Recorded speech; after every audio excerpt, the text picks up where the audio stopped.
그런즉 사랑하는 자들아, 이 약속을 가진 우리가 하나님을 부여하는 가운데서 거룩함을 온전히 이루어 육과 영의 온갖 더러운 것에서 자신을 깨끗게 하자. 그 7장 1절의 말씀은 우리가 지난 시간에 6장 1절부터 소개되어진 본된 믿음 생활에 딸려져 있는 이야기입니다. 지난 시간에 7장 1절을 빼놓고 저기 참고했는데 아마 그 6장 내용과 더불어서 연결시키는 그런 의미를 가지시면 6장 14절에서 이야기하기를 믿는 자와 믿지 않는 자가 짝지을 수 없다고 하는 것을 이제 강조를 하고, 그런 결론적인 이야기가 사랑하는 자들아, 약속을 가진 우리가 하나님을 부여하는 가운데서 거룩함을 온전히 이루어 육과 영의 온갖 더러운 것에서 자신을 깨끗게 하자라는 걸로 결론을 맺는 거죠. 그러게 오면서 주보의 그 순서지를 보시게 되면 양쪽 바로 3번 문제가 새 계약의 1등으로 해서 먼저 주께 받은 직임이 소개되어지고, 직임자의 영광과 고난이 소개가 되어졌고, 제사장의 임무가 소개가 되어졌고, 본된 믿음의 생활에 대한 것이 소개가 되어졌어요. 그러면서 이런 것들이 이제 그 양쪽 가로 3번에 연이어서 양쪽 가로 4번으로 해서 오늘 시작이 되어지는데, 근심과 회개라고 하는 그런 그 이야기로 제목이 잡혀 있습니다. 왜냐하면 복음이라고 하는 건 끊임없이 지금 하나님께서 지금 우리 그 7장 1절이 이게 세속이고 이거로부터 구분되어지는 게 거룩이라고 이렇게 이야기를 하면 이것이 생명세계고 이것이 사망세계 아닙니까? 이것이 빛의 세계라고 본다면 이건 어둠의 세계입니다.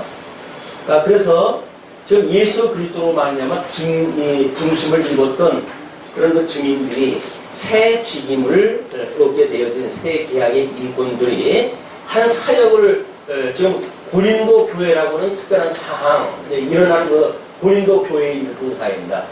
이 고린도 교회에 특별히 일어났던 역사적 사건을 가지고 지금 사도 바울은 이것이 바로 복음의 진수다라는 걸 지금 소개를 다 하는 거죠. 그것이 2절로부터 이렇게 소개가 되어집니다. 마음으로 우리를 영접하라. 우리가 아무에게도 불의를 하지 않고 아무에게도 해롭게 하지 않고 아무에게도 속여 빼앗은 일이 없노라.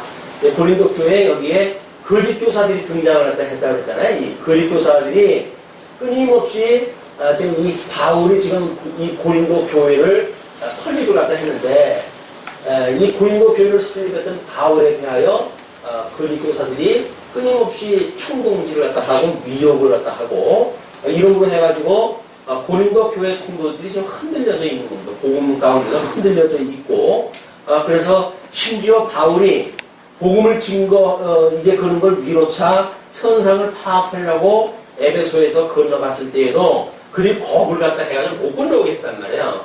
이제 그렇게 해가지고 눈물을 먹고 돌아오고, 그리고 드디어 마게도냐 반도까지 건너간 거예요. 저 위에까지 건너가가지고 거기서 이 디도를 보내가지고 편지를 또 써가지고 그 편지는 지금 없습니다만은 그런 사실을 기록한 편지를 써가지고 보냈더니 이 고린도 교회 성도들이 디도를 환대를 갖다 해준 겁니다. 이제 그 편지의 내용을 보고 우리가 이 거짓 교사에게 무엇인가 속아가지고 복음의 어떤 그런 본질을 떠나가지고 엉뚱한 걸 가지고 우리가 오해를 갖다 했었구나 라는 생각을 가지고 이게 그 사도 바울의 책사로 보냈던 디도를 영접을 한 거예요. 그러니까 이들이 이렇게 잘못되어져 있는, 이게 지금 이 사단이 지금 우리를 미혹하는 그런 그 영역 속에 있는 건데, 이렇게 있었을 때 끊임없이 바울은 이 빛의 서진을 이쪽으로 보낸 거 아니에요?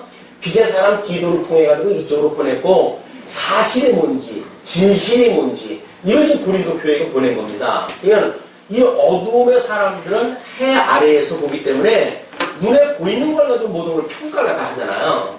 그래서 여기서는 시비를 가릴 수가 없습니다. 왜냐하면 뭐 그 사람 관점에서 보게 되면 그 사람 이야기가 맞고, 이 사람 관점에서 보게 되면 이 사람이 맞죠. 그렇기 때문에 이걸 어떤 A는 옳고 B는 그르다라고 하는 문제를 해결할 수 없는 거거든요. 이거를 생명의 말씀으로 공급이 되어져야 막 A라고 하는 사람도 B라고 하는 사람도 그 복음 안에서 다 녹아 우리가 죽고 여기서 다시 살아나는 이런 그 복음의 역사가 이게 만들어지는 건데 사도 바울은 고린도 교회에 어떻게 보게 되면 상당히 부정적인 사건입니다. 끊임없이 뭐 고린도 교회를 어떤 그 분쟁이 있는 교회 뭐 이런 걸로 설명이 되어지고 그렇게 해서 마치 우리는 그렇게 본받지 말자 뭐 이런 식으로 이제 이걸 몰고 나가기 쉽죠. 근데 어느 교회도 다 그러고 살아요. 다만 고린도 교회의 상을 가지고 사도 바울은 이것이 주님의 몸된 이 교회 생활을 통해 가지고 어떻게 예수를 그리스도로 우리가 믿고 하나님을 여호와로 섬기는 일을 갖다 해가는가 라는 걸 우리한테 가르쳐주는 복음을 소개하기 위해서 이 사건을 소개한 거지 고린도 교회는 이런데 너희들은 그 사람들 돈 따라가지 마라 이렇게 한 것이 아니란 말이야. 우리는 이 복음을 놓치게 되면 이래야 되고 저래야 되라고 하는 어떤 당위 속에 빠져가지고 뭐 내 기준으로 보니까 상대방이 자꾸 부족하고 그러니까는 뭐 뒷담화해야 되고 비난해야 되고 힐난해야 되고 하는 사건이 일어나죠.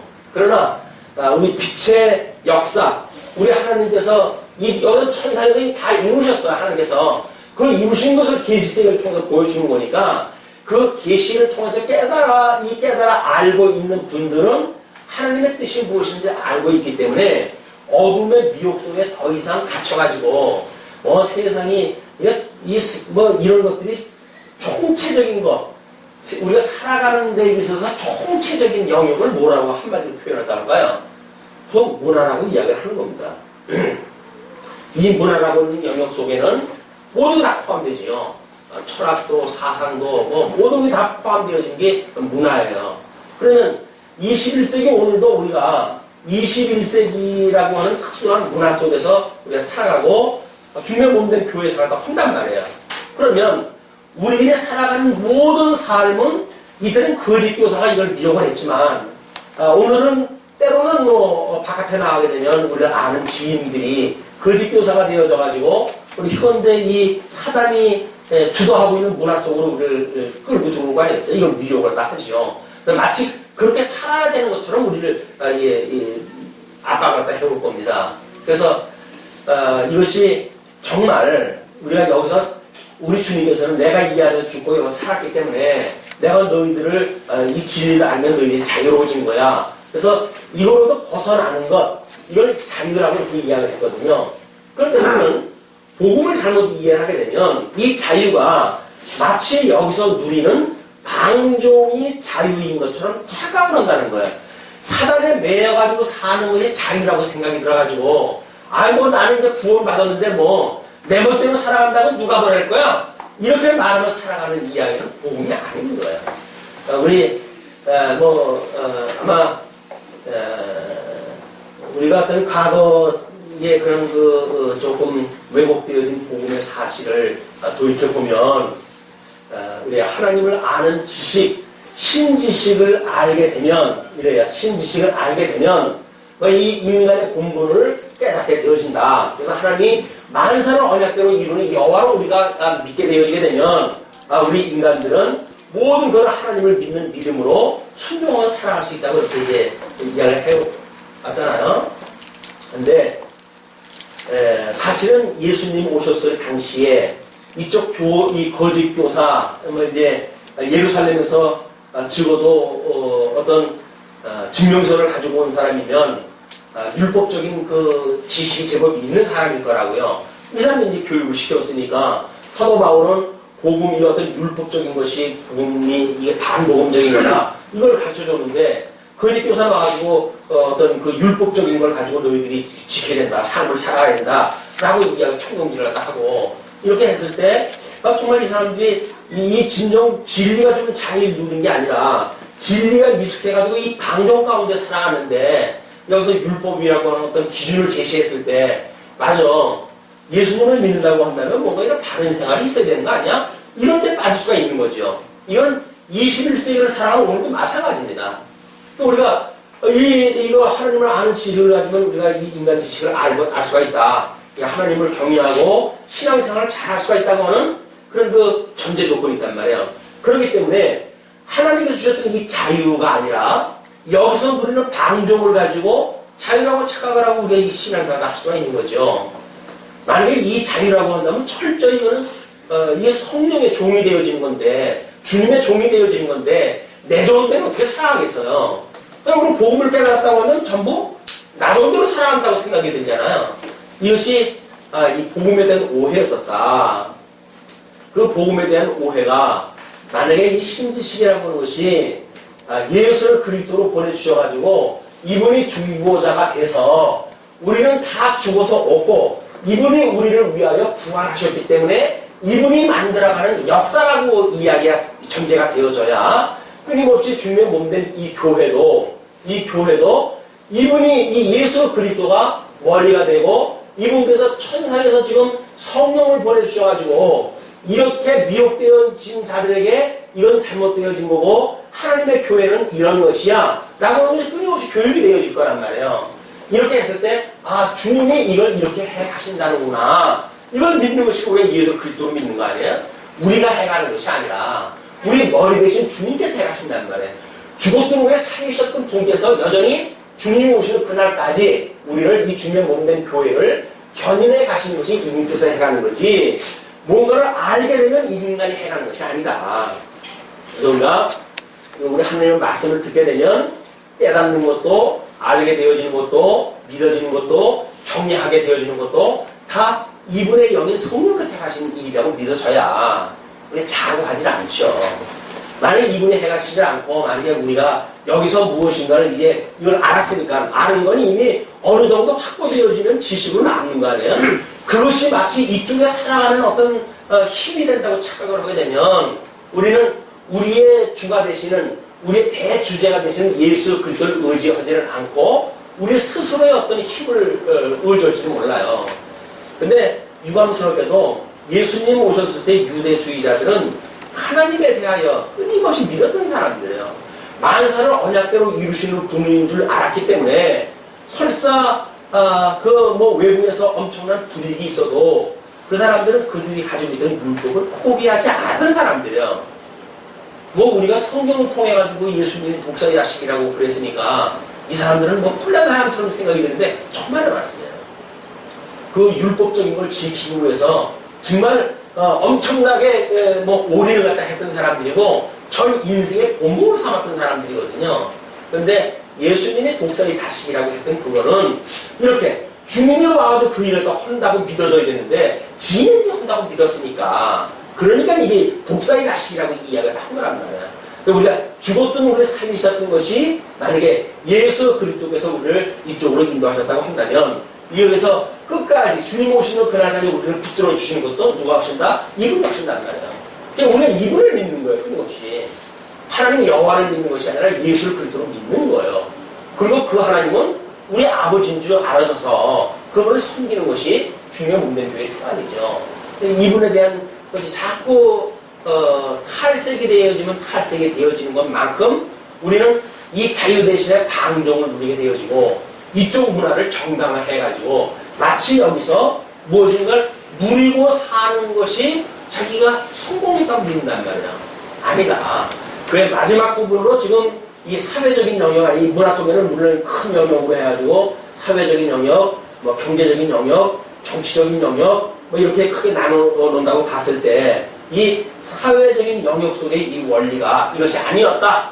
너희들은 여기서 죽어야 여기서 산다. 그 이야기예요. 그죠? 사즉 생이라고 하는 것은 여기서 너희들이 죽어야 여기서 산다는 이야기죠. 그 이야기는 예수 그리스도가 너희들의 모든 죄를 지시고 여기서 죽으셨기 때문에 너희들은 여기서 함께 죽고 예수 그리스도가 새 생명으로 너희들에게 이렇게 부활하신 것처럼 예수 그리스도와 우리가 연합되어졌기 때문에 이분과 함께 산 거다 라고 믿고 사는 것이 영적으로 우리가 영원한 생명을 얻은 우리들의 믿음의 생활이란 말이야.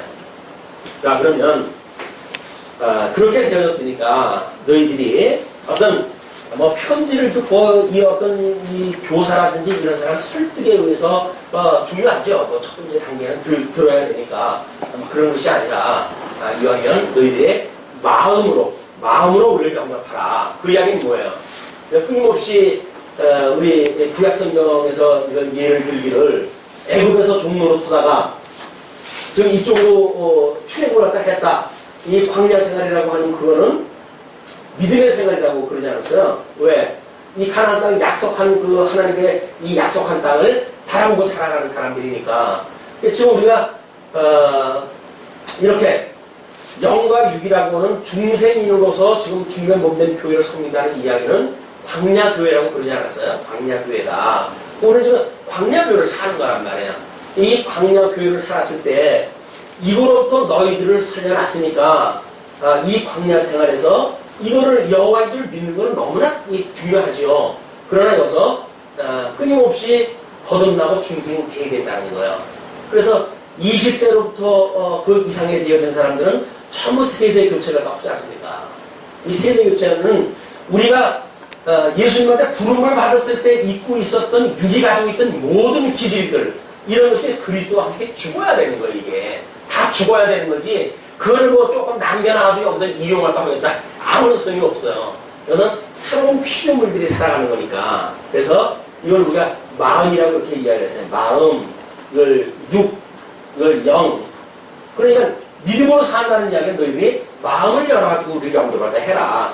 출애굽을 했다고 하는 20세 이상의 어떤 그런 형식적인 이론에 그치지 말고 거듭나고 중생한 세대 교체되어진 사람들이 순수한 믿음을 갖는 그런 그 마음으로 아마 구약적인 설명이고 그렇겠죠. 그렇게 영접을 갖다 해라.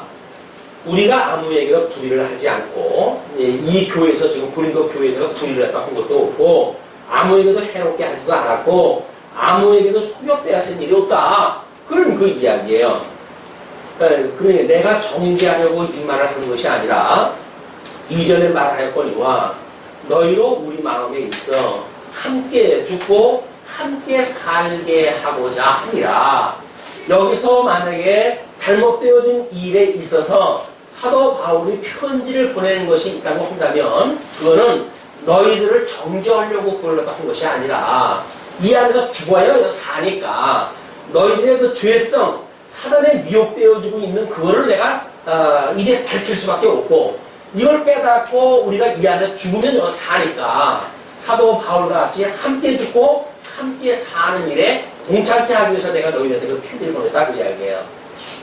이거는 물론 사도 바울이 예수님께서 보내신 서신이라고 본인을 소개도 했잖아요. 그것도 마찬가지입니다. 예수님께서 우리 죄를 대신해서 죽으신 분 아니에요. 예수님께서 죽으시고 예수님께서 사망 것을 이기시고 부활하셨으니까 그 예수님과 함께 죽고 예수님과 함께 살았다는 이야기는 이것에서 이걸 우리가 믿음으로 보고 살아가는 세계란 말이에요. 이렇게 믿음의 삶이기 때문에 복음이 그렇게 했듯이 사도 바울도 그 복음의 원리에 의해서 너희들의 그것을 지적을 하는 것이지 정죄를 하기 위해서 그런 게 아니다. 그런 거 이야기죠. 이런 원리를 모르고 상대방의 어떤 죄를 이야기하고 거론하고 오게 되면 그 정죄이 그렇게 되어지는 겁니다. 그러나 우리가 이런 것들이 우리가 이걸 절대가치 또는 뭐 목적적 가치 이렇게 설명을 하고 이쪽은 뭐 상대적 가치 또는 수단적 가치 뭐 이렇게 나눠놨잖아요. 근데 이거는 이거를 깨닫게 하시면서 이걸 주신 거지요. 만약에 이것이 예수 그리스도의 부활이고 예수 그리스도의 죽으심이라고 한다면 예수 그리스도의 죽었기 때문에 부활을 갖다 하신 것이 아니라 예수님께서는 부활을 하시기 위해서 죽으신 분 아니에요. 그러면 이것이 목적이란 말이에요. 여기가 목적이지 죽었기 때문에 할 수 없이 살려놓은 것이 아니에요. 그분은 이거에서 죽고 살아나야 된다고 하는 새로운 하나님의 그 나라를 이루어 가시기 위해서 여기서 돌아가신 분이란 말이야. 이 복음적인 원리를 깨닫는다는 이야기는 끊임없이 이 상대적이거나 수단적인 걸로 우리가 이해를 하고 복음을 깨닫는 도구로 이것이 되어져야지 이 복음을 깨닫는 도구가 아니라 이 어떤 육체의 기회 하나님이 주신 이 어떤 그 복음의 자유를 가지고 내 좋은 대로 살겠다고 하는 육체의 기회로 삼지 마라 라고 하는 게 성경의 교훈이죠. 그러니까 우리가 이쪽에서 사는 그런 그 의미가 무엇인가를 끊임없이 확인이 돼야 돼, 이게. 여기서 하는 거는 여기에 올인하고 우리가 무대로 여기 살아가는 것이 아니라 이쪽의 나라를 공부하게 하시기 위해서 아직도 육을 입고 있는 우리들에게 살게 하시는 거로구나. 그래서 여기서 이 죄를 우리가 안 질 수가 없잖아요. 그 죄를 지는 일들도 내가 여전히 그 불의한 자야. 그런데 우리 주님께서 나를 살려주신 분이 너무나 확실해. 그렇기 때문에 지금도 우리를 거룩하게 해, 이 일을 해가시는 분도 우리 주님이 해가시는 일이야. 그러니까 우리가 우리에게 지은 죄를 사하여 준 것처럼 우리 죄를 사하여 주시고, 우리를 시험에 들게 하지 마시고 우리를 이 악에서 구원을 하게 해주세요. 이걸 끊임없이 구하라는 거예요. 이게 주님이 가르쳐주신 기도란 말이에요. 이런 거룩하게 되어지는 그런 그 기도가 우리 주님 오라고 하시면 그날까지 지속되어지는 거 아닙니까? 육신을 가지고 있는 나는. 그런데 육신을 가지고 있으면서도 온전히 되어졌다든지, 또는 뭐 온전히 불완전한 인간이기 때문에 이렇게 살 수밖에 없다든지, 이런 이분법적으로 나눠지게 되는 건 복음이 아니란 말이야. 복음이라고 하면 이 두 가지 요소가 다 있어야 돼. 죽으심과 부활. 그것이 오늘 주제인 뭐라 그랬죠? 여기서 이르는 근심과 그 근심으로 인한 회개의 역사. 그것이 지금 그 7장으로 소개되어지는 주제로 소개되어진 원리가 거기에 있는 겁니다. 자, 그렇기 때문에 내가 너희를 향하여 하는 말이 담대한 것도 많고 너희를 위하여 자랑하는 것도 많으니, 그러니까 사도 바울은 이쪽 그 교회에 대하여 하나님께서 해가신다고 하는 게 믿어지니까 아주 담대하게 이야기를 하는 거예요. 이쪽에 이 성도들이 어떤 실수가 있다고 하더라도 주님께서 만약에 이 주님의 몸된 교회를 이루어 하신다고 한다면 결코 무너지지 않아. 이런 담대한 믿음을 가지고 이야기할 수가 있겠죠. 그리고 여기서 조그만 어떤 그런 그 일이 있으면 사도 바울은 그걸 크게 그냥 막 자랑을 갖다 하고 이제 그러는 거예요. 봐라, 이쪽 교회가 아무리 뭐 보기에는 그냥 미숙한 거 같고 그렇게 한다고 하더라도 이런 열매가 있지 않느냐라고 이야기를 하고, 이렇게 하니까는 내가 너희들에게 담대하게 하기도 하고, 또는 그런 걸 가지고 이 자랑, 너희를 위해서 자랑하는 것도 많은데 내가 우리의 모든 환난 가운데서 위로가 가득하고 기쁨이 넘친다. 왜 사도 바울이 그렇게 자랑으로 삼고 또는 그렇게 담대고 말할 수가 있느냐면, 이런 거 여기에 빠져져 있다가 여기에 이르는 그 복음의 원리를 알고 있기 때문에 여기서 늘 기쁜 거예요. 이 환난 가운데서도 이게 기쁜 거예요. 왜? 이걸 이루는 거니까. 이게 목적지이기 때문에, 목적지에 도달을 하기 위해서 우리 여행을 하는데, 여행길이 무슨 힘드네 어쩌네 해가지고 여행 포기하게 되면 그 여행의 목적은 이미 없어진 거죠. 그래서 여행지에 우리가 목적을 가지고 있다고 한다면 이런 과정이 힘들다고 하더라도 요거만 지나면 우리가 계획했던 그런 우리가 어떤 그 목적을 달성할 수가 있을 거야 라고 하는 걸 우리가 참고 인내할 수가 있는 거죠. 근데 그런 그 원리를 지금 이야기를 하는 겁니다. 그러면서 5절서부터 이런 그 이야기를 해요. 환난 가운데 기쁘게 위로해준 성도에게 칭찬을 해줍니다. 우리가 마게도니아에 이르렀을 때에 우리 육체가 편치 못하고 사방으로 환난을 당하여 밖으로는 다툼이요 안으로는 두려움이라.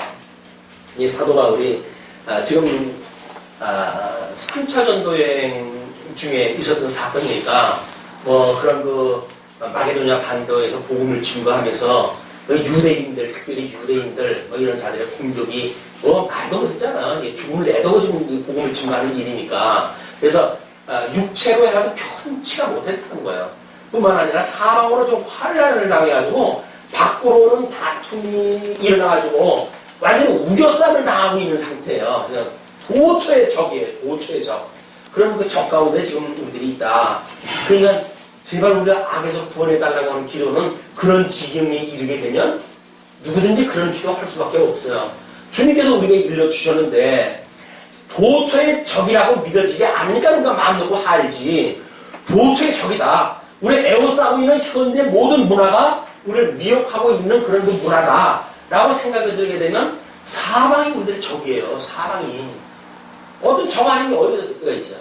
세상에 우리들이 뭐 이 단거를 주면서 미혹하는 모든 일들이 다 여기서 이 문화라고 하는 이름을 가지고 우리가 손들어야 되는데, 이 문화라고 하는 건 이미 자리가 어느 정도 잡혔으니까 보편적 아니에요. 보편적. 이 세상을 살아갈 때 사람이 가장 편한 방법은 보편적인 삶이에요. 왜? 넓은 길이니까. 대나 소나 다 가는 길이니까 그냥 그쪽으로 가면 차 잡힐 것도 없고 흉 잡힐 것도 없어요. 근데 이쪽으로 가면 좁은 길인 거예요. 그래서 이 넓은 길에서 보는 사람들이 바보라고 이야기를 하죠. 어리석다라고 이야기를 하는 거예요. 왜 꼭 그렇게 좁은 길로 가냐? 이 넓은 대로를 두고 이렇게 이야기를 한단 말이야. 그럼 우리 예수님이 길이기 때문에 그 예수님이 길이기 때문에 그 길이 좁은 거지. 예수님을 믿지 않고 가는 길이라고 한다면 보통 사람들 사는 대로 살면 되죠. 보편적으로 사는 것만큼 편한 거 없으니까요. 다 그냥 이웃 사람들 하는 것처럼 하고 살면 책도 안 잡혀요. 흉볼 것도 없잖아요. 왜? 저 하나 뭐 다 같은데 뭐 흉볼 게 뭐가 있어요. 그러나 이 사람들의 삶이 미혹하는 어떤 문화라고 하는 것이 깨달아지게 되면 이거로부터 우리가 탈출을 갖다 해야 되니까. 그러니까 이 탈출한 삶은 좁고 협잡해요. 그러나 그거는 바람이 불고 풍파가 몰아쳐도 무너지지 않는 기초가 되어지는 거예요. 예수님이 산산수훈에서 이야기하신 거죠. 그래서 지금 그렇게 바깥으로는 다툼이요, 안으로는 두려움이라. 이게 어떻게 보이냐면, 사도 바울이, 우리 이제 그 열국의 아비가 된다고 아브라함한테 약속을 갖다 하셨는데, 그 열국의 지금 이스라엘 백성들을 공격하는 자들은 누굽니까? 자체에 있는 사람들이 아니에요. 이 이스라엘을 에워싸고 있는 모든 주변 국가들이 지금 이 이스라엘을 공격하는 거 아니겠어요? 그런데 이스라엘 공격이 좀, 이스라엘에 대한 열방의 공격이 잠잠하게 되면 내부적으로 분쟁이 일어나요. 그것이 진리에 대한 왜곡이고 내분이고 그렇습니다.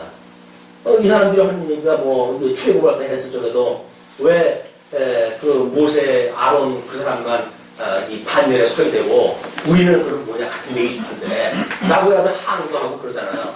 이런 거 문제도 하나님께서 직임을 줘가지고 그 일을 감당하게 하시면 그 일이 하나님께서 특별히 그렇게 성령한테 해 가시는구나 이렇게 믿어져야 되는데 여기서 배우는 것이 똑같은 출신이면 똑같아야 되는데 우리 여기서 벽돌 10장 만들었으면 너도 10장 만들어야지. 우리는 왜 여기서 벽돌 10장 만드는데 너는 벽돌을 한 장밖에 만들지 않느냐. 뭐 이런 식으로 이 접근을 하게 되면 이미 이거는 복음적인 사건이 아닌 거예요.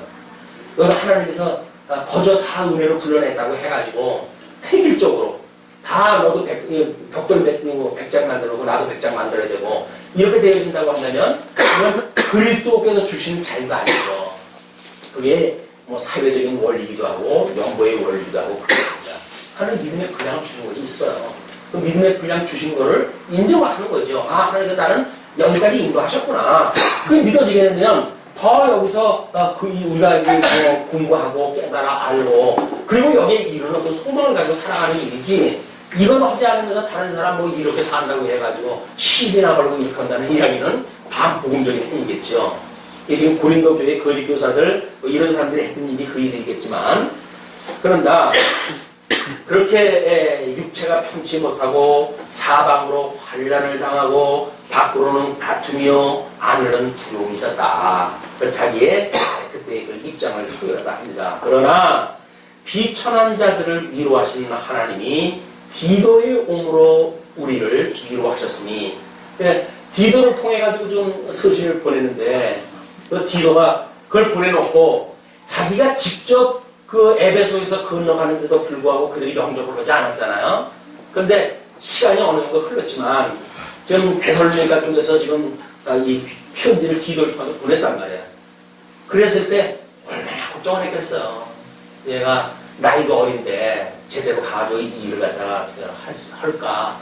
나를 대척했던 그런 그 사람들이 혹시나 어떤 해를 입히나 하니까 노심초사 그런 근심을 다 했겠죠. 근데 그렇게 이제 했는데 디도가 왔는데 그 디도가 기쁜 소식을 가지고 온 거예요. 그러니까 여기서 이루고 났던 모든 근심들이 모든 이 고린도 교회를 위해서 디도를 위해서 이렇게 했던 그 근심들이 디도가 옴으로 해가지고 하나님 앞에 이것이 기쁨으로 해가지고 대천안이 되어진 상황이. 그런데 도대체 어떻게 되어졌길래 이 기쁨이 왔단 말인가? 근데 그거를 이렇게 설명을 합니다. 저에 온 것뿐 아니에요. 디도가 그냥 무사히 돌아온 것뿐만 아니고 오직 저가 너희에게 받은 그 위로로 위로하고. 그러니까 이 사람들이 디도가 왔는데 디도를 마치 바울을 맞이하는 마음으로 맞이하다 한 거예요. 그러면 디도도 뭐 내심 걱정을 했을 거 아니겠어요? 이거 뭐 싸워도 이 사람들이 배척을 했다 했는데 내가 쫄짝이어 가가지고 이 사람들이 날 데려가면 어떡할까? 라는 근심을 가지고 아마 무덤 기도를 하고 갔을 것 같아요. 기도를 가는데, 고린도 교회 성도들이 그걸 영접을 갖다 해주는 거예요. 그 영접을 갖다 했던 그런 위로하는 마음을 그대로 전달되어진 것이 바울의 위로가 돼요. 디도가 받았던 위로가 그냥 예수 그리스도의 부활에 참여했던 그런 바울이 보냈던 디도는 이 고린도에서 자기가 위로를 받고 하는데 그 위로는 곧 사도 바울의 위로가 되었단 말이야. 그 위로로 위로를 딱 하고 위로하시는 하나님 디도의 옴으로 우리를 위로다 하셨다.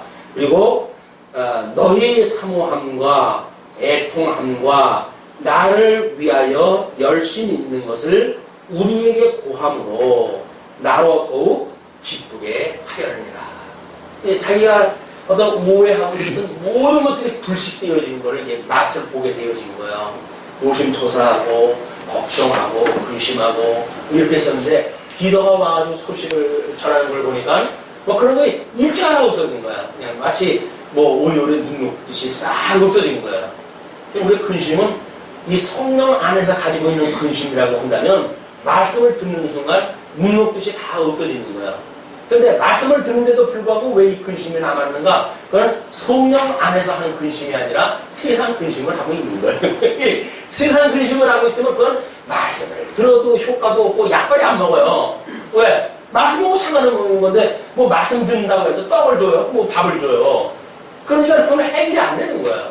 근데 복음적인 원리로 우리가 이걸 듣게 되면 세상에 만약에 주 안에서 우리가 가지고 있었던 근심이라고 한다면 복음을 듣는 순간 다 이게 아주 온열에 굽는 녹듯이 다 녹아버린단 말이야. 그렇지 않겠어요? 우리 주님께서 천상에서 내가 하는 거야. 염려하지 마라. 내가 너희와 함께 있어. 그런 거 아니에요? 주님께서 지금 하신다는 거야. 주님께서 하시는데 내가 너희와 함께 있겠다는 거예요. 그게 임마누엘 주님인데 그분께서 이 일을 갖다 해가시겠다는데 뭐 주제넘게 뭐 내가 목사라고 해가지고 뭐 거품을 물어가면서 이래야 되고 저래야 되고 해가지고 뭐 그냥 사람들을 갖다 쥐잡듯이 잡아놓은 이유가 뭐가 있냔 말이야. 그거는 세상에서 가지고 있는 근심을 가지고 있는 사람이 하는 일이다. 그럼 만약에 우리가 복음을 믿고 그 말씀의 본질이신 그리스도를 믿는다고 한다면 말씀이 지금 임재하고 있잖아요. 성령의 강권으로 통해가지고 지금 말씀이 선포되고 있잖아요. 그 다음에 생명의 역사가 일어나고 있는데 이 생명의 역사가 당연히 이쪽으로 올려 보내주시겠죠. 그렇게 이것이 믿어지게 되면 우리는 기쁨을 금할 수가 없는 거예요. 그래서 이걸 믿어지는 사람은 환난 중에 온전히 기뻐하라 그 이야기입니다. 근데 믿어지지 않으면 나중에 환난이니까 뭐 근심하고 걱정하고 있어야 되겠죠. 그러나 우리가 이런 복음의 본질을 놓치지 않는 한 끊임없이 뭔가 하나님께서 회복해 가시는 것이 보일 거 아니겠어요. 그래서 끝내 이르게 되면 그 기쁨이 주님께서 이걸 깨닫게 하시기 위해서 어려움을 주셨구나 라고 이 믿어지니까 이것이 우리한테 얼마나 유익한 거였어요. 이게 복음을 모르게 되면 아이고 이거 인간 말종들 이러고 뭐 어쩌리 저쩌리 하고 그리고 저주를 갖고 살아야 되겠죠. 그러니까 복음을 우리가 듣게 된다고 한다면 이것이 미혹되는 자를 위해 가지고 끊임없이 중요문된 묘를 견인하게 하시는 걸 깨닫게 하시기 위해서 이걸 훈련시키기 위해서 때로는 때리시고 때리는 뭐 넘어지게 하시고 이렇게 해가신단 말이에요. 그러나 끝내 주님께서 붙들고 계시다고 하는 걸 보여주시기 위해서 이런 선택을 다 하는 거죠. 이것이 시편 기자들의 뭐 표현을 다 보게 되면 음침한 골짜기를 지날지라도 해를 두어지 않는 것은 주께서 나와 함께 하심이라고 하는 그런 복음적인 원리가 여기 있는 거 아니겠어요? 이 복음을 놓치게 된다면 주님의 몸된 교회는 살만 안 나요. 뭐 세상에서 가지고 있는 거 가지고 여기서 콩 잡고 있는데 세상에서 뭐 무시당하는 것도 힘든데 교회까지 와가지고 뭐 힘 있는 자에 의해 가지고 힘 없는 자가 무시당한다고 한다면 이게 무슨 교회예요? 만약에 천국이 그렇다고 한다면 천국 전 사양하겠어요. 천국이 또 여전히 그런 곳이라고 한다면 뭐 그런 건 뭐 굳이 가지고 뭐래 여기서 그냥 퍼질러가지고 사는 게 낫지. 그러나 이쪽이 만약에 그런 주님께서 주시는 믿음에 의해 가지고 다 이 기쁨으로 얻는 열매, 이 면류관을 가지고 우리가 하나님의 영광을 자랑하고 노래하고 사랑한다고 한다면 기꺼이 우리 가야 되겠죠. 빨리 벗어버리고 이쪽 가기를 소망하는 이런 게 가야 된다. 자, 이제 그렇게 했는데 그러므로 내가 편지를 너희를 근심하게 한 것을 후회하였으나, 예, 물론 그것이 이들을 정죄하기 위해서 한 건 아니에요. 아니지만, 이 사도 바울이 결과적으로 놓고 보니까, 이 사람들한테 너무 심한 말을 했나? 그런 것이 걱정이 된 거예요. 그래서, 너희들의 편지로 너희를 근심하게 한 것을 후회하였으나, 지금은 후회하지 아니함은 그 편지가 너희로 잠시만 근심하게 한 줄을 아니라. 여기서 사도 바울이 했던 근심하고 이 고린도 교회 성도들이 가지고 있던 근심의 차원이 다릅니다.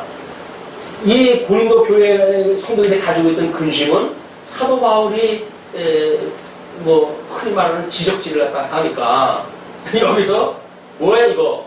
라고 해가지고 그럼 우리 구원 못 받았단 말이야?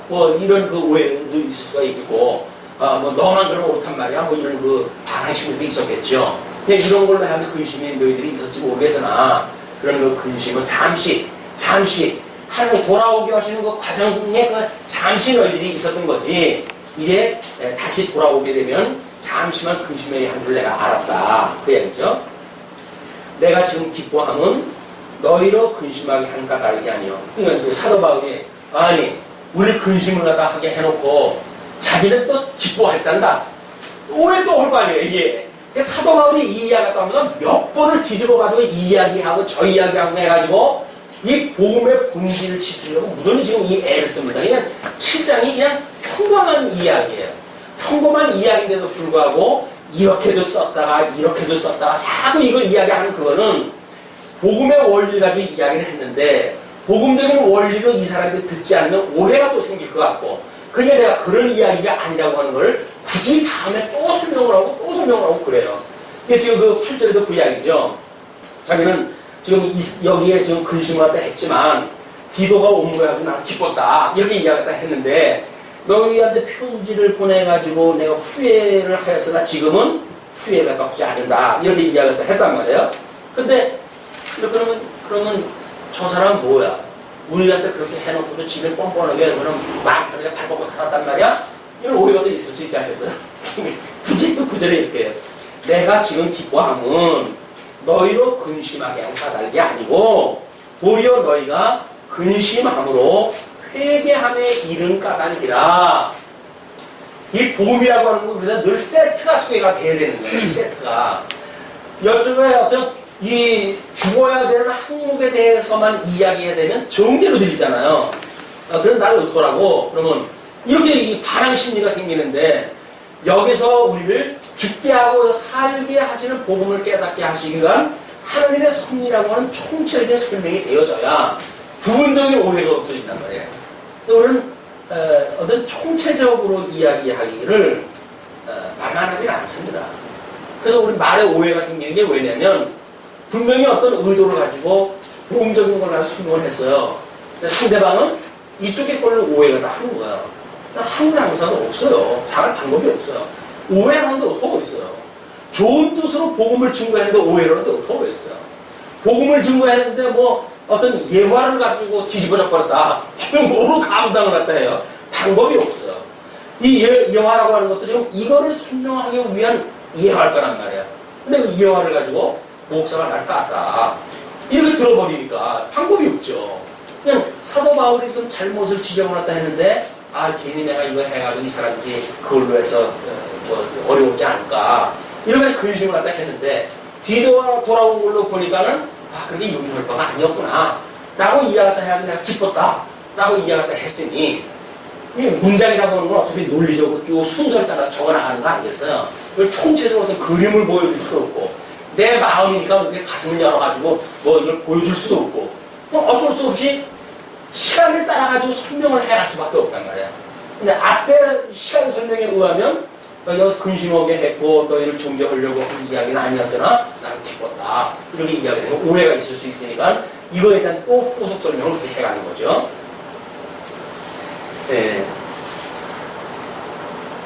너희가 회개케 함에 이른 까닭이다.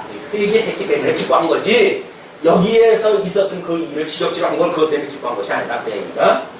그러면서 너희가 하나님의 뜻대로 근심하게 된 것은 우리에게서 아무 해도 받지 않게 하려 함이라. 그러니까 이것이 하나님 안에서 근심을 갖다 하게 되어진 일이라고 한다면 사도 바울의 지적질에 대하여 이것이 나는 이렇게 말할 수 없는 죄인이야 라고 하는 걸 깨닫는 도구가 되어지니까 이건 회개일 수가 있게 되죠. 그러나 이걸 감정적으로 받아들여가지고 지는 못 잘났다고 이렇게 이야기가 돼버리게 되면 그건 이제 성령 안에서 하는 근심이 아니죠. 내가 문제가 있는데 내가 그 복음을 깨닫고 내가 뭐 이렇게 산다고 해도 구원받은 사람이 멸망당해? 하나님께서 한 번 예정했다 했으면 끝까지 예정했다 했지. 내가 이렇게 예수 믿다가 죽는단 말이야? 그럼 예정은 잘못했단 말이야? 이런 거 가지고 우리는 방종을 정당화할 수가 있는 거예요. 그러나 예정이라고 하는 것이 어떤 협의적인 그런 예정을 말하는 게 아니잖아요. 복음도 이것이 양쪽의 것이 다 죽고 살아나는 양쪽의 것이 설명이 되어져야 되는데 예정이라고 하는 것도 우리 부르심으로부터 이 견인에 이르기까지 모든 총체적인 것이 예정되었다는 이야기지.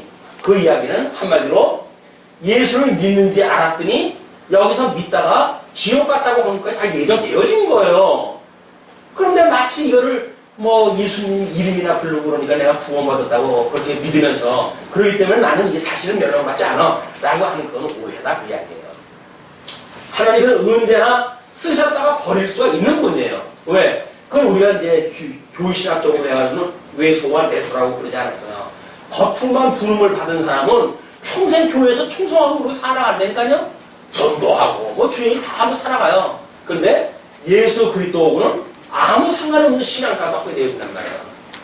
그럼 우리가 예수 그리스도의 생명에 하나가 되어진 생명이면 그분 안에 우리가 같이 살게 되어진 우리가 함께 죽고 함께 살아난 예수 그리스도와 영접되어진 또는 뭐 예수 그리스도와 한 몸을 이룬 성도가 되어졌다고 한다면 어떻게 한 몸이 되어졌다가 너는 아니야 라고 해가지고 버릴 수가 있어요. 그럴 수가 없지. 이런 믿음을 가지고 우리 살아가게 되어진다. 네. 자, 10절 하나님의 뜻대로 하는 근심은 후회할 것이 없는 구원에 이르게 하는 회개를 이루는 것이요 세상 근심을 사망을 이루는 것이다. 그래서 이쪽에서 하는 근심이 두 가지가 있는데 육체를 가지고 있기 때문에 두 가지 근심이 있어요. 하나는 하나님의 그 뜻을 따라서 성령 안에서 하는 근심이 있고 하나는 세상을 위해서 살아가는 근심이 있어요. 이 세상을 위해서 살아가는 근심들이 이거예요. 보편적인 거에 내가 처지면 어떻게 하는가. 이것 때문에 고민 안 해? 뭐 우리 아이들 그냥 뭐 교육이니 뭐니 해가지고 지금 그렇게 하는 게 다 뭐예요? 줄 잘 세워가지고 출세해야 된다는 거예요. 뭐 특수 초등학교에 입학을 시키기 위해 가지고 멀쩡히 사는 사람하고 뭐 호적을 장난질을 치고 외국 사람하고 결혼한 것처럼 만들어가지고 외국인의 명의로 해가지고 한국 외국인 교회에 입학을 시키고 이게 도대체 뭡니까? 그러니까 세상의 이 문화가 끊임없이 1등 지향주의를 끌고 가잖아요. 지금 치열한 경쟁 체제 속에서 그냥 우리 아이들이 죽어버린 거야. 세상 사는 거야. 이러고 평생 할 거면 왜 안 그러겠어요? 뭔가 가치관이 만들어지지도 않는 아이들인데 뭐 학교 가면 이놈한테 얻어터지고 저놈한테 얻어터지고 선생한테 뭐 힘들다고 이야기가 되면 모른 척하고 그럼 도대체 어떡하란 말이에요. 어떻게 방법이 없어요. 그러니까 포기를 하는 거예요. 이게 이 문화가 주는 이 어두운 사단의 문화가 주는 세상이 얼마나 우리를 갖다 미혹하는지 이걸 모르게 되면 우리도 깜짝깜짝 놀란다니까. 이 안에 들어가가지고 나도 이렇게 살아야 되는 거 아니야? 나 이렇게 살아도 되나? 이게 우리가 복음을 모르기 때문에 나타나는 이게 세상이 주는 근심이란 말이에요. 근데 그 세상이 주는 근심은 그를 사망에 이르게 하는 겁니다. 그러나 성령 안에서 내가 예수님을 믿는데 내가 우리 주님께서는 이렇게 거룩하게 해 가신다고 그러는데 나는 왜 그것이 안 되지? 라고 하는 마음이 생기게 되면 그건 성령 안에서 하는 근심이란 말이에요. 그러면 주님의 우리가 그 뜻을 구하게 되어지는데 여기서 죽고 여기서 살아나게 함으로 거룩에 참여토록 해 가시겠죠. 이것이 우리가 성령 안에서 하는 근심이란 말이에요. 이건 생명에 이르게 하는 거예요. 끊임없이 우리가 난 구원받았는데 뭐 이업이 없어 라고 해가지고 마치 구원파들처럼 구원받았기 때문에 자기는 뭐 이제는 죽이도 필요 없다고 하는 사람들 아닙니까? 말이 안 되는 거예요. 다 이룬 게 아니잖아요. 다 이렇게 복음을 들었다가 다른 사람이 다 쓴 것도 아니잖아요. 사도 바울이 그렇게 사도로 부름을 받았는데도 불구하고 내가 섰다 함도 아니요 이루었다 함도 아니다. 끊임없이 그 핏대를 향해가지고 내가 다른 길을 친다고 그러지 않습니까? 그 믿음을 향해가지고 우리가 다른 박질을 쳐야지. 그 알량한 어떤 지식을 가지고 마치 자기의 육체의 기회로 삼는 이렇게 한다고 해가지고 그때는 편을는지 모르죠. 난 구원받았어. 이제는 지옥 갈 염려 없어. 이렇게 해서 살지 모르죠. 그러나 심판날 주님께서 나는 모르겠는데 그러면 어디에? 이쪽으로 가는 거예요. 아니 평생 살면서 이분하고 주님 이름밖에는 나한테 귀한 것이 없어요. 주님이 나한테 가장 소중해요. 내가 죽고 주님하고 함께 사는 것이 제가 아주 이 세상에서 가장 보람이 있었던 일이에요. 라고 이분한테 포커스가 맞춰진 삶을 살다가 부름을 받아야 주님께서 왔니? 하고 할 테지. 이분하고 상관없이 난 구원받았으니까 이제 내 멋대로 살아도 상관없어. 라고 살다가 이쪽으로 가게 되면 주님께서 나는 모르겠는데 그럴 수밖에 없지 않겠어요? 우리가 살아있다고 하는 시간 세계 속에서도 끊임없이 이분하고 관계를 가지고 살아가는 거야. 이분이 아니니까. 이분이 우리 주님이니까. 나는 주님이라고 하면서 내 종들을 먹듯이 한다든지, 나는 이분이 대주제라고 그러면서 이분은 상관없이 내 멋대로 살아간다든지, 말이 안 되는 거야, 이게. 예수를 그리스도로 믿는다는 이야기는, 우리 주님이 오라고 하시는 그날까지 끊임없이 주는 그리스도시고 살아계시는 하나님의 아들이라고는 신앙 고백으로 우리가 견인해 이르게 되어지는 거지. 그렇다고 해서 내가 열심히 있는 삶을 통해서 이쪽으로 가느냐? 그것도 안 돼요. 갈 수가 없어요. 여전히 주는 그리스도시고 살아계신 하나님의 아들이라고는 신앙 고백을 가지고 우리 여기에 이르게 되어집니다. 복음을 증거하면서 예수 그리스도를 증거하지 않으면 우리는 이 강론은 듣지만 하나님에 대한 지식은 만들어질는지 모르겠지만 생명하고는 상관이 없어요. 생명하고는 상관이 없어요. 자, 보라 11절입니다. 하나님의 뜻대로 하게 한 이 근심이 너희로 얼마나 간절하게 하며 얼마나 변명하게 하며 얼마나 분하게 하며 얼마나 두렵게 하며 얼마나 사모하게 하며 얼마나 열심히 있게 하며 얼마나 벌하게 하였는가. 너희가 저 일에 대하여 1절 너희 자신의 깨끗함을 나타내었다. 끊임없이 여서 갈피를 못 잡고 왔다 갔다 이제 하게 되어졌잖아요. 거짓 교사 말을 들으면 그런 것 같고 휘청거리고 또 그쪽 기울어가지고 이게 사도 바울을 만나야 돼 말아야 돼 이런 갈등을 가지고 있고 사도 바울이 그럼 그동안에 가르쳤던 복음 도대체 뭐란 말이야 이런 걸로 해가지고 끊임없이 방황을 갖다 했으니까 그런 그 이야기죠. 너희들이 거기서 얼마나 간절했냐 거기서 뿐만 아니라 또 얼마나 변명을 갖다 했어요. 이건 아닌데 변명도 하고 얼마나 분하게 했어요. 또 때로는 거짓 선지자들의 이 거짓 교사에 대해서도 우리가 분하게 여겼지만 이 사람들한테 미혹이 당하게 되면 사도 바울 원망스러웠을 거 아니에요. 사도 바울 복음을 전하고 혼자 이 그리스도의 사도인 척 하더니 거짓 교사 말을 들으니까 사기꾼이네 이거. 내가 그럼 그 사람을 사기당한 거 아니야? 라는 걸로 해가지고 왔다 갔다 하는 거예요. 끊임없이 그 사람들한테 분하고 때로는 두렵게 돼요. 그러면 구원을 못 받았단 말이야? 여기서 너희들 율법을 안 지켜 구원받았다고? 사도 바울이 율법 지키지 않고 구원을 받아준다고? 그럼 너희 잘못된 거야. 라고 그랬으니까 그럼 구원 못 받았단 말이야? 라고 하는 걸로 혼란이 일어났잖아요. 또 사모하게 되어야 되는 거야. 너무 힘들고 율법대로 사실 없는데 그럼 그런 말이냐. 사도 바울이 와가지고 이 문제 해결해 줘야 되는데 그냥 사도 바울에 대한 사모하는 마음 우리가 복음을 가지고 있는 사도 바울을 만나게 되면 정말 우리의 의가 아니라 하나님의 의로 우리가 이렇게 거룩해진다고 하는 걸 우리가 깨달을 수 있을 터인데 이 거짓 교사는 자꾸 짐을 지어주잖아. 이렇게 살아야 된다 저렇게 살아야 된다고 그러니까 도대체 그렇게 살 힘을 없고 그러니까 이 사도 바울이 그리운 거예요. 사도 바울이 복음을 전개했을 적에는 내가 말할 수 없는 죄인인데 우리 하나님께서 한 의를 보내줘가지고 우리를 거룩하게 하셨단다. 그래서 너희들을 하나님께서 의롭다고 해주신 거야. 라고 복음을 만나고 우리가 얼마나 행복했는데 이제 와가지고 거짓 교사를 만나니까는 율법을 해야 된다, 안 하면 너희들은 망한다 이렇게 이야기를 하니 그 복음을 전했던 사도 바울이 얼마나 기다려주겠어요. 사모하는 마음도 있고 얼마나 열심히 있게 하며 얼마나 벌하게 하였는가. 역설적이게도 여기서 율법을 지켜야 된다는 게 열심히 아마 했을 수도 있어요. 그러나 허물할수록 짐인 거예요, 이게. 너무나 무거운 짐이에요. 그 짐, 이 짐이 무거우니까 그게 결국은 자기를 벌하는 꼴이 돼버리고 말잖아요. 여기서 뭘 해가지고 얻는 것도 없고, 오히려 뭐 성취가 얼마나 있는지 모르겠지만, 성취감도 당분간이지. 이루어질 수 없는 건데. 근데 그런 것들에 대하여 너희가 저희에 대하여 1절 너희 자신의 깨끗함을 나타냈다. 이 미혹된 자로부터 이건 미혹된 거로구나. 이제는 사도 바울이 전했던 복음이 맞아. 그 결단이 뭐냐면 디도를 영접을 한 거예요. 디도가 아니면 도저히 안 되겠다 이분들은. 디도를 영접을 하니까 사도 바울이 이제 복음의 진술을 깨닫고 회개를 해왔으니까 내가 기쁘다. 그런 이야기죠. 그들이 회개를 해가지고 회개를 했다 하는데 사도 바울이 기쁠 일이 뭐가 있겠어요? 진리와 함께 기뻐하는 게 사람이니까. 그 아닌 녀석은 무슨 그래 네가 소원을 먹고 살다 죽든지 하든지 뭐 지옥을 가든지 나하고 뭐 상관이 있냐 그럴 수가 있겠죠. 그러니까 사도 바울은 자기가 복음을 전했던 이 교회인데 그 사람이 잘못되어져 있는 그런 곳으로 가는 거를 이게 방관할 수가 없잖아요. 그냥 할 수만 있으면 그 성도들을 지켜주려고 어떤 복음을 가르쳐 주려고 노심초사를 해왔다.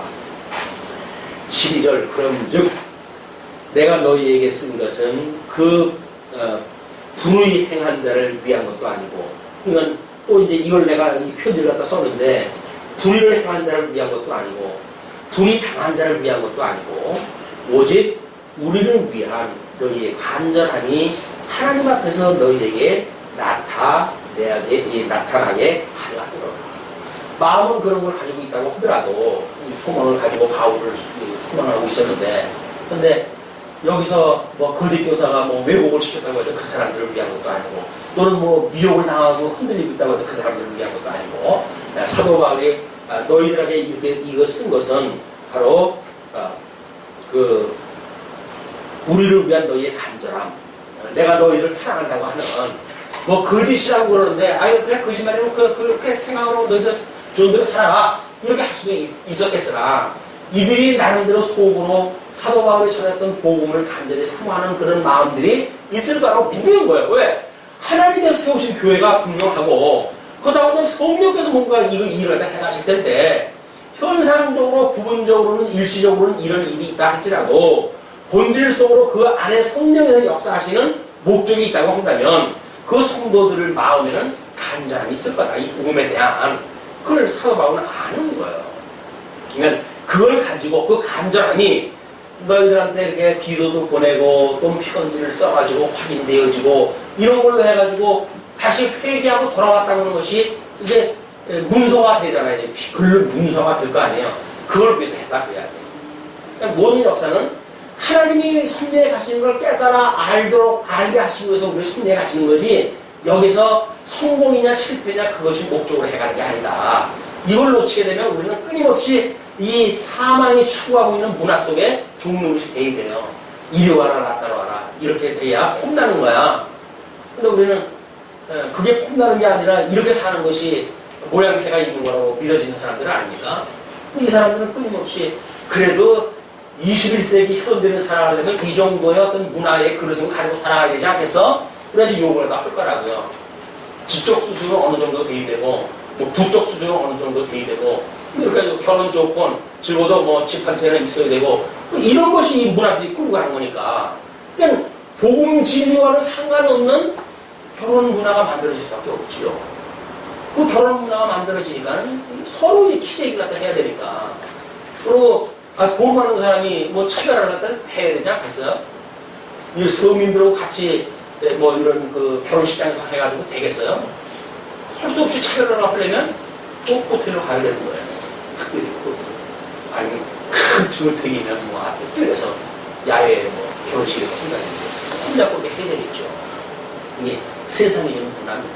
쏘구나 뭐 안 되는 것이 아니라 이 쏘는 거예요. 이 쏘는 거. 근데 이 말씀을 붙들고 있어요. 우리가 이거부터 자유, 진정한 자유입니다.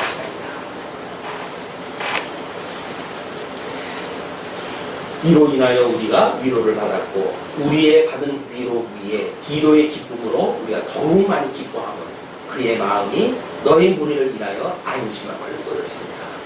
다 부익부의 현상이 일어났죠. 이 사람들이 이제 돌아오니까는 디도의 기쁨서부터 위로서부터 자기 바울의 기쁨서부터 전부 부익부의 현상이 일어나요. 전부 일어나는 사건마다 전부 이 영적으로 아주 부여로움이 풍성하게 나타나잖아요. 근데 이쪽으로 내려갈 적에는 저 비립부 현상이지. 말씀이 없게 되면 그냥 흔들리게 되어지고, 미혹하는 사람이 흔들리게 되면 원망하게 되어지고, 미워하게 되어지고, 그게 더욱 이쪽으로 시작되게 돼야 되고. 그래서 우리 진리의 말씀이 빈하게 되면 여기서 더욱 빈곤하게 되어지고, 말씀이 부하게 되면 우리가 더욱 부하게 되어집니다. 내가 그에게 너희를 위하여 자랑한 것이 있더라도 부끄럽지 아니하니. 그래서 그 고린도 교회에게 디도에게 그동안 칭찬하다 한 것이 있었는데, 그런 것이 많이 있더라도 부끄럽지 아니하니 우리가 너희에게 이른 말이 다 참된 것 같이 디도 앞에서 우리의 자랑하는 것도 참되게 되었더라. 미리 각을 해가지고 칭찬할 때 해준 것처럼 그냥 생각했을지 모르지만 드러났잖아요. 예. 정말 말이 맞구나. 그 사람이 참 그렇게 신실했구나. 사도 바울의 말이 그렇게 진실이었구나 라고 다 드러났으니까. 저가 너희 모든 사람들이 두려워하고 떨므로 자기를 영접하여 순종한 것을 생각하고 너희를 향하여 그의 심정이 더욱 기뻤습니다. 그 마음을 졸고 갔던 것 같아요. 그 마음을 졸고 갔는데 그 사람들이 영접을 하니까 와, 육맥도 모든 이 아니거든요. 하나님 앞에 얼마나 기쁨의 기도를 했을까요? 하나님, 내가 이렇게 노심초사하고 왔는데 하나님과 순적한 길을 주어가지고 이분들하고 이렇게 아름다운 만남을 주셨네요. 이런 그 기쁨에 아마 기도가 나오지 않았을까 생각을 해봅니다. 그러니까는 그렇게 영접하여 순종하여 생각하고 너희를 향하여 그의 심정이 더욱 기뻤으니 내가 너희를 인하여 보험사에 담대함으로 기뻐하노라. 그동안 잘못은 잘못됐다고 이야기하고 이렇게 했던 것에 대해서 내가 기뻐한다. 요즘 한국교회의 어떤 이런 그 문제에 대해서 왜 한국교회가 이렇게 문제가 많습니까? 이런 그 문제를 정치학적으로 풀어나가는 사람들이 있어요. 교회에 어떤 그 권징이 없기 때문에 지금 나타난다. 교회가 권징을 갖다 해가지고 잘못된 건 잘못됐다고 책망을 갖다 해주고 그래야 되는데, 그렇게 되면 옆에 교회가 가버리니까. 한직교회 교회인데 책망받고 누가 여기 있겠어요? 그냥 교회에서 책망을 안 하는 거예요. 말씀으로는 그럼 책망을 할까 합니까? 말씀으로 책망을 안 해요. 귀에 듣기 좋은 소리만 골라가게 해야 돼요. 왜? 귀에 조금 거슬려 봐요. 뭐 있다고 있어. 다 버리니까. 한 사람이 아쉬운데, 그래야지 복음을 증거하니 제대로 복음이 증거가 되어지겠습니까? 정말 주님께서 오신 교회고, 주님께서 인도에 가신 교회가 맞는다고 한다면, 잘못되어진 건 잘못되어진 거죠. 현재 문화가 잘못되어진 건 잘못되어진 거예요. 그 문화 속에 우리가 살아가는 것이 자랑 삼을 일이 아닌 거예요. 어떻게 거기 안에서 진리를 깨닫는 도구로 이것이 사용되어져야지, 여기에 우리를 올인할 그런 문화가 아니다. 이런 것들이 고린도 교회의 사회적 어떤 그런 그 원리, 사직생, 여기서 죽어야 산다고 하는 사직생 원리를 설명했던 대탄음이 끝이 납니다. 다음 시간부터는 경제적인 영역의 원리를 가지고 지금 이 복음이 또 증거가 되어질 거예요. 다음 시간에 기대하시면서 오늘은 여기서 말씀 주시죠. 기도하시겠습니다.